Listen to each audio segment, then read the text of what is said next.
back in. Today we're discussing our must-start running backs and our top 36 running back rankings for Week 3. Let's go ahead and get right to it. And we're going to start with our RB1s, and they are as follows: Bijan Robinson, Jonathan Taylor, Christian McCaffrey, Saquon Barkley, James Cook, Derrick Henry, Jahmyr Gibbs, Bucky Irving, Devon Etienne, Josh Jacobs, Ashton Jinty, and Chase Brown. Now let's talk about a few of these RB1s. First one I want to hit on is James Cook. After signing an extension this offseason, we have seen a significant shift in James Cook usage. While it's only been 2 weeks, Cook has been kind of a workhorse here. 75% opportunity share. He's 8th in carries, and he's 7th in red zone touches. We have seen him be used a bit more in the passing games. He's ran the 6 of those routes. His 10.2 yards per reception is top 10, and his 2.23 yards per out run is also top 6 among running backs. This is an encouraging sign, as he was really touchdown dependent last year. A bump in the passing game would make Cook a top 5 running back rest of season in my book. He's currently the RB1 in fantasy points per game and is RB2 in expected fantasy points per game. Now, next up is a matchup against the Dolphins on Thursday Night Football. The Bills are currently 12.5-point favorites, and they have the highest implied team total of the week. The Dolphins have struggled to stop opposing running backs this year as well, allowing the 7th most PPR points, making Cook a very strong top 5 running back option this week. Let's move over to Josh Jacobs. On the surface, this looks like an excellent spot for Jacobs against the Browns. Jacobs is once again the workhorse back, handling 87% of the opportunities, averaging 21 carries per game.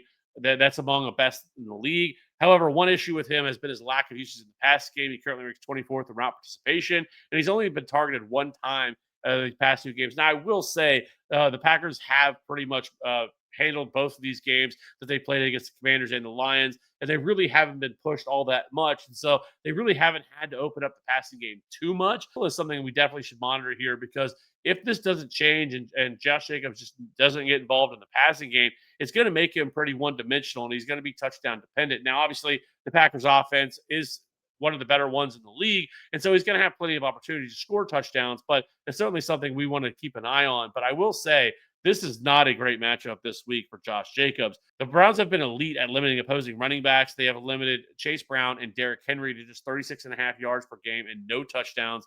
And they've also allowed the 4th fewest PPR points to the position. I don't really see a scenario where the Browns push the Packers, making Jacobs more of a low-end RB1 for me this week. But based purely on volume, he's still going to be an RB1 every single week. And he's no different this week. But it's just really a bad matchup for Josh Jacobs. Let's move over to our RB2s, and they are as follows: Alvin Kamara, Javonte Williams, Travis Etienne, Jordan Mason, Kenneth Walker, Breece Hall, Kyren Williams, James Conner, Chuba Hubbard, Jalen Warren, Tony Pollard, and Omarion Hampton.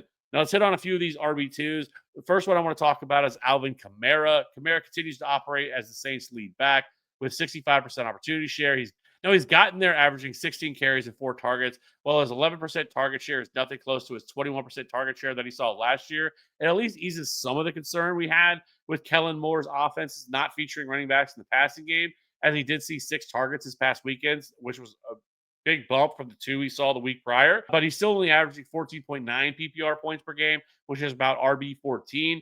Now, there is some room to grow here. He has ran the 9th most routes, and he still looks really good, even for being almost 30 years old. But next up here is a matchup against the Seahawks, who have been thrashed by pass-catching backs. They have yielded 19 receptions, 211 receiving yards, which is by far the most by any defense. Overall, the Seahawks have allowed the 4th most PPR points to running backs. Next up is going to be Javonte Williams. Javonte has been one of the best stories early this season. After suffering a horrific knee injury 2 seasons ago, it looks like Javonte was never going to reach the upside many thought he could. Well, he signed with the Cowboys this offseason and had a clear path to being RB1 in this offense. Now, some thought it could be Jaden Blue who was going to be that guy, but so far through 2 weeks, Jaden Blue has been a healthy scratch, and it's been Miles Sanders backing him up. And, I'll admit this isn't a huge sample size in 2 games, but from what we've seen, it's been pretty promising. I think he looked explosive. So some of his tackle breaking ability has returned. And he's averaging 16.5 carries and 3 targets per game. His 11.8% target share is top 14. He's running a route on 70.6% of dropback, which is top 6. I think there's a lot to be encouraged here. As far as efficiency is concerned, he's 22nd explosive run rate, 15th in missed tackles forced per attempt, and he's 30th in yards created per touch. Now, those aren't going to blow you away by any means, but he certainly has passed the eye test. You combine that with his pass catching usage, and his 16.9 expected fantasy points makes him a top 10 running back currently. Next up is a phenomenal matchup against the Bears, too. The Bears have allowed 123 rushing yards and a touchdown per game to opposing running backs, allowing 24.6 fantasy points per game, which is second most among all. Which is second most. Javonte Williams is a must play this week against the Bears. Next up is going to be Chase Brown. Let's be honest, things have not been great for Chase Brown. While his 92% opportunity share is phenomenal, the fact that he's only received a 9% target share and running 46% of the routes is a little bit concerning. And now that Joe Burrow is likely done for the year, things look even less promising moving forward. Brown is averaging 10.8 fantasy points per game, but his expected fantasy points per game is actually 16.1. So there is some hope here that would make him the RB11. The bigger question is, what does Joe Burrow injury mean for Chase Brown? Well, let's take a trip back to 2023 when Jake Browning started 7 games. In those 7 games, he targeted running back 40 times or 5.7 times per game. Browning tended to keep things short and intermediate. In fact, 72% of his passes traveled 9 or fewer yards. Well, no matter how you slice it, losing Joe Burrow is a hit to all the Bengals pass catchers. There should be enough there for Chase Brown, though, to be a low-end RB1 or a high-end RB2 moving forward based on volume alone.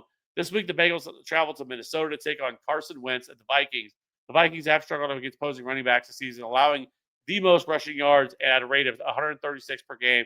And overall, they've allowed the 11th most PPR points to the position. Let's keep it moving here. Let's talk about Travis Etienne against the Texans. And one of the better stories of this young season has been all of the Etienne haters having to admit they were wrong about Travis Etienne and his usage. All offseason, the narrative was that he was going to be traded or cut. And take Bigsby and Bashaw Tutin were the backs to have. Well, Bigsby is now an Eagle, and I do think Tutin will definitely factor in this season, is going to have a role. But Etienne has not showed any signs of slowing down. He's currently receiving 16 carries and 3 targets per game. He is the RB9 in fantasy points per game and is 7.12 yards per carry, ranks inside the top 5. He's been one of the most efficient running backs in the league, ranking top 10 in pretty much every single efficiency metric that you could find. Next up for Etienne, though, is a home matchup against the Texans, who have struggled against opposing running backs this season, allowing the 9th most rushing yards, the 2nd most touchdowns, and the 8th most PPR points to running backs. Now let's shift over here to Kenneth Walker versus the Saints. Walker is a perfect example of why we don't panic after week 1 production. After a dismal week 1, Kenneth Walker bounced back in a big way with 118 total yards and a score for 18.8 PPR points. Running back Charbonnet received more carries, but only produced a measly 20 yards with those opportunities. Well, I do admit Walker's usage pretty much stayed the same as it was in week 1. But it ultimately looks like the Seahawks have decided to ease Kenneth Walker back into action with dealing with a little bit of minor injury through training camp and preseason. I do think it's clear, though, that Walker is the best running back, in this backfield. And it's only a matter of time before his volume goes up. It's around where it was last year, where he was handling most of the touches from this backfield. Now, the Seahawks get a good matchup this week against the Saints defense that has allowed the 13th most PPR points to the position. This is still going to be a situation we want to monitor, though, moving forward. And will likely, and I would expect Walker's probably still going to have a little bit of a reduced workload for the time being. But I do think eventually he's going to get back to being the workhorse that he was last year. Next up is going to be Kyren Williams, who saw a slightly reduced role last week with Blake Corum, getting about 30% of the rush tips. Now, that's notable because Kyren Williams has pretty much been a true workhorse for the last couple of years in this offense. And while he is one of the most inefficient running backs in the league, what's kept him afloat has been his usage. Now, I don't think his usage is going to get something crazy where he's only handling like 50 or 60% of the touches. I definitely think it's still probably going to hover around the 70% spot. Even Sean McVay came out this week and talked about that and said that they thought they were going to get that they were comfortable with what the usage was this past week. But it was a little bit concerning. And for somebody that's as inefficient as Kyren Williams is, any loss in touches is going to hurt. And so I think he's still probably a low-end RB1, high-end RB2. But I will say for this week, I am not as excited about him as they get a brutal matchup against the Eagles, who are very good against the run. So I'm just not as high on Kyren Williams this week. Next up is going to be Chuba Hubbard. He's currently the RB7 in fantasy points per game, due in large part because of his usage in the passing game. His 13% target share is top 12 with an 8.9 yards per reception. He's also 7th in yards per route run. Hubbard will continue to be a top 15 running back on most weeks because he's seeing around 18 touches per game, and he's being heavily utilized in the running game. Now, I will say this is not a good matchup this week for him against the Falcons, who have been very good against opposing running backs, limiting them to just 9.2 fantasy points per game, which is the 6th fewest in the league. Lastly, I want to hit on Jordan Mason. Now, I have Jordan Mason as a borderline top 15 running back this week. That is because Aaron Jones was placed on IR with a hamstring injury. Now, I do want to see how he's going to be utilized in the passing game because even when going back to San Francisco, that is not something they ever really asked him to do. They didn't really use him that much. So we'll have to see how that shakes out this week. But at the very least, he's going to see all the early down work. And I actually think Jordan Mason has actually looked pretty good in both of their games. And so And they also get a great matchup this week against the Bengals, who've allowed the third most PPR points to the position. So Jordan Mason is a borderline top 15 running back this week. Let's move over to the RB3/flex plays. First, I want to talk about is Jacory, Croskey, Merritt. I went back and forth if we should make him as an RB2 this week. I settled on a high-end RB3 against the Raiders. JCM is expected to have a bigger role with Austin Eckler now going down with a torn Achilles. But the question is going to be just how big of a role are we going to see here? I don't think he's going to play a ton of passing down snaps. I think it'll probably go to Jeremy McNichols. Last week, once Eckler went down and trailing, it was McNichols who played more snaps than Bill. I will also like to mention that this is not a great matchup for Jacory, Croskey, Merritt. The Raiders have actually allowed the third fewest fantasy points to running backs. That is something they have done a very good job of so far this season. So, again, question with JCM is just going to be usage. How much is he going to see? Is he going to see a significant bump? Is he just going to be an early down back, short yardage back banger? We'll see on that. But I still think he's still at least worth a start this week despite the matchup. Next up, let's talk about DeAndre Swift. Swift has been an absolute workhorse. A 95.7% opportunity share is absolutely insane.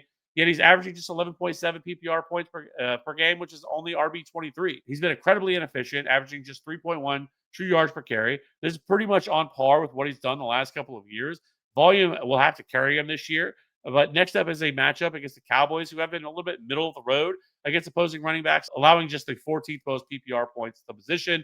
Next up is going to be Cam Skattebo. Seemingly overtook Tyrone Tracy with very little notice, but it wasn't a huge performance against the Cowboys. He did finish with 13 total touches, 59 yards, and a score for 13.9 PPR points. At this point, it looks like Skattebo is going to be the early down back, and Tracy is settling in as a third down back. However, I'm not as excited about this matchup against the Chiefs, who have been very good against opposing running backs, and they have allowed just the 10th fewest points to the position. So, lastly, after scoring 4.7 PPR points in week 1, Rhamondre Stevenson turned it around in week 2 with 142 total yards on 11 carries, 5 receptions, and he finished with 21.2 PPR points.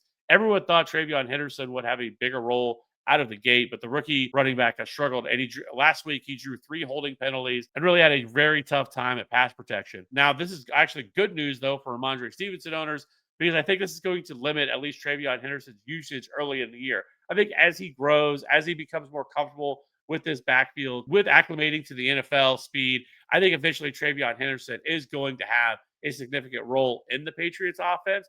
But right now, I think it's really hard to trust, really hard to play him. I think there's much better options right now than TreVeyon Henderson, who's only seeing about 5 to 7 touches per game. If that's going to be his workload right now, you just really can't trust him, and I don't think you can play him. So anyways, that being said, if you have any start-sit questions, any trade questions, anything you want to know, any questions you have, leave them in the comment section below. We'll get to every single one of them. Let's win this week. We'll see you on the next one.